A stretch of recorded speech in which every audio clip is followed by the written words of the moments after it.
পৃথিবীর সকল শিশুরা মৃত্যুর পর হযরত ইব্রাহিম আলাইহিস সালামের কাছে কেন চলে যায়?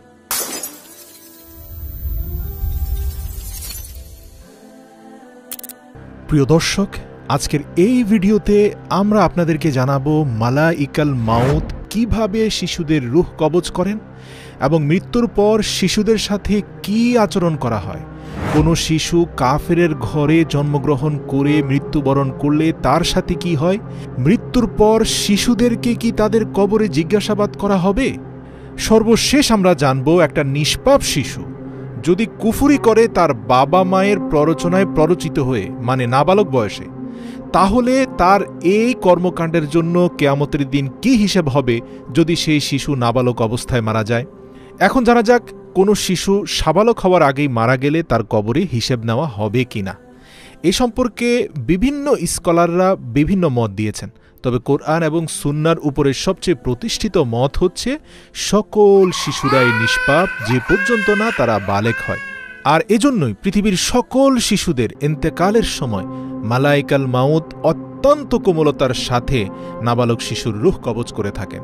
এমনকি বলা হয়ে থাকে, নাবালক শিশু কখনো কোনো সংকটময় পরিস্থিতিতে কষ্ট পেতে থাকলে আল্লাহ রাব্বুল আলামিন খুব দ্রুতই মালাইকাল মাউতকে নির্দেশ দেন যেন এই শিশুর রূহ অত্যন্ত কোমলতার সাথে কবজ করা হয়, তার কষ্ট যেন লাঘব করা হয়। সুবহানাল্লাহ। আর অবশ্যই তাদের আমলের কোনো হিসেব করা হয় না।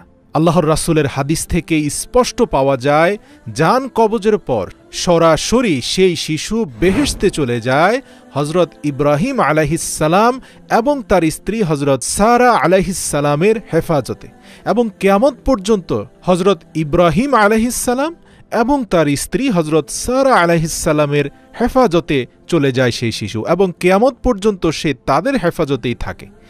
কিয়ামতের পর সেই সন্তানের পিতা মাতা যদি জান্নাতে প্রবেশ করে, তাহলে সেই সন্তানকে তার পিতামাতার কাছে হস্তান্তর করা হবে।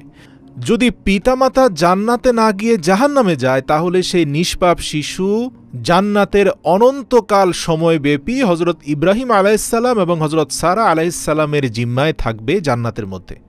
এখানে আরেকটা কথা বলে রাখি, কোনো মুসলিম পিতামাতার সন্তান যদি একদম ছোট বয়সে ইন্তেকাল করে, তবে সেই সন্তানটি কিয়ামতের দিন পিতামাতার পাহাড় সম গুনাহের নাজাতের উসিলা হবে।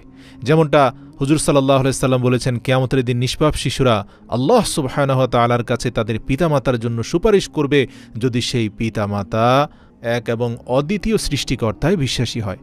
তখন আল্লাহ সুবহানাহু ওয়া তাআলা তার সুপারিশ কবুল করবেন এবং তার পিতামাতাকে জান্নাতে প্রবেশ করাবেন। আবার অনেকে বলেছেন, কবরে কিছু পরীক্ষা এমন আছে যার মুখোমুখি সবাইকে হতে হয়। মৃতদেহ দাফনের পর সর্বপ্রথম কবর দুই পাশ থেকে সংকুচিত হয়ে মৃতদেহকে প্রচণ্ডভাবে চাপ দেয়, যার ফলে মৃত ব্যক্তির পাঁজরের হাড়গুলো একটি আরেকটির ভেতরে ঢুকে যায়। এবং বিভিন্ন হাদিস থেকে জানা যায়, যাকেই কবরে দাফন করা হবে সবাইকে এর মুখোমুখি হতে হবে এবং কেউই এর থেকে নিরাপদ নয়।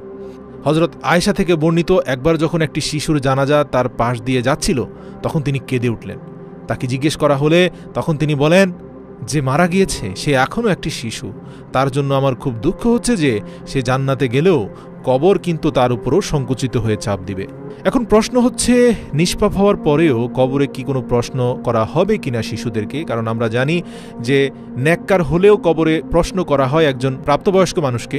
তাহলে শিশুদেরকে কি করা হবে কিনা? এই প্রসঙ্গে ইমাম ইবনে কাইয়ুম বলেন, শিশুদেরকে যে কবরে প্রশ্ন করা হবে তার দলিল হচ্ছে শিশুদেরকেও জানাজার নামাজ পড়া হয় এবং তাদের জন্য এই দোয়া করা হয় যে আল্লাহ তাদেরকে কবরের আযাব ও প্রশ্ন থেকে রক্ষা করুন। আর এজন্যই অধিকাংশ উলামায়ে কেরামের মত হচ্ছে কবরে ছোট বাচ্চাদেরকেও প্রশ্ন করা হবে, কারণ আল্লাহ তাআলা কবরে মৃত শিশুদেরকে বুদ্ধিমত্তা পরিপূর্ণ দান করবেন এবং তখন এই মৃত শিশুরা সম্পূর্ণ বুদ্ধিমত্তা অনুযায়ী ফেরেশতাদের প্রশ্নের জবাব দিতে সক্ষম হবে। মানে সোজা কথা, প্রশ্ন করা হবে এবং প্রশ্নের জবাব দেওয়ার সক্ষমতা আল্লাহ তাদেরকে দিবেন। মাথায় রাখতে হবে, এই শিশুর পূর্ণাঙ্গ সৃষ্টি কিন্তু মহান আল্লাহ তাআলা করেছেন, কাজেই আমাদের থেকেও এই শিশুর ব্যাপারে আল্লাহ পাকই সবচেয়ে বেশি জানেন।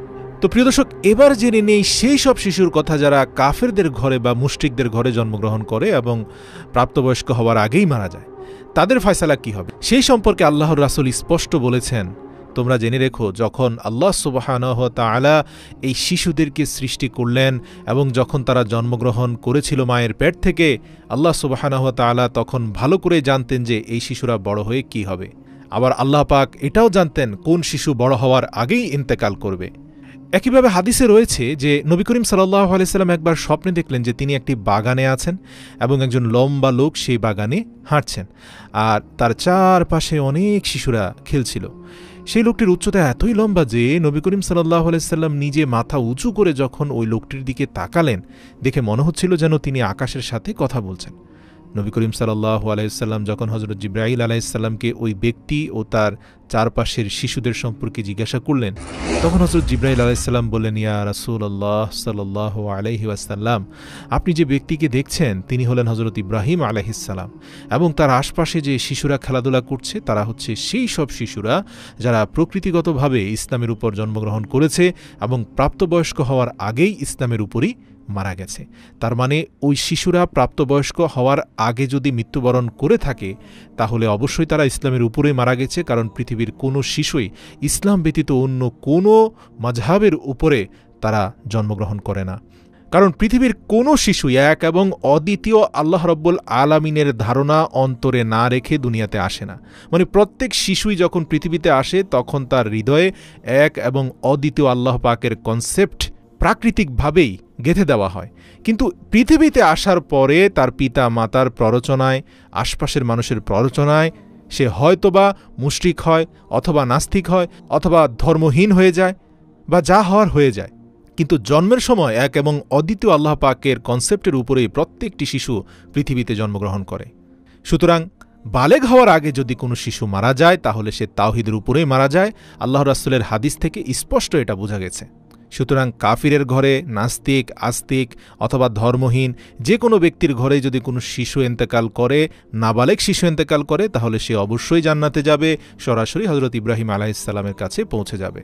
এবার জানা যাক যে ঠিক কোন বয়স থেকে একটা শিশু গুনাহগার হওয়া শুরু হবে, মানে কোন বয়সের পর থেকে সে যদি পাপ করে তাহলে সেটা পাপ বলে বিবেচিত হবে, তার অন্যায়গুলো লিপিবদ্ধ হবে। এই সম্পর্কে রাওয়ায়াতে বলা হয়েছে যে একটি শিশু যখন বালেগ হয়, জ্ঞান ও বুদ্ধি বিবেচনার দিক থেকে পরিপক্ক হয় এবং ভালো মন্দ চিনতে শুরু করে, তখন সেই বয়সে যদি কোনো শিশু কুফরি করে তখন থেকে তার কুফরিকে কুফর হিসাবে বিবেচনা করা হবে এবং সেই সন্তান কাফির বলে বিবেচিত হবে।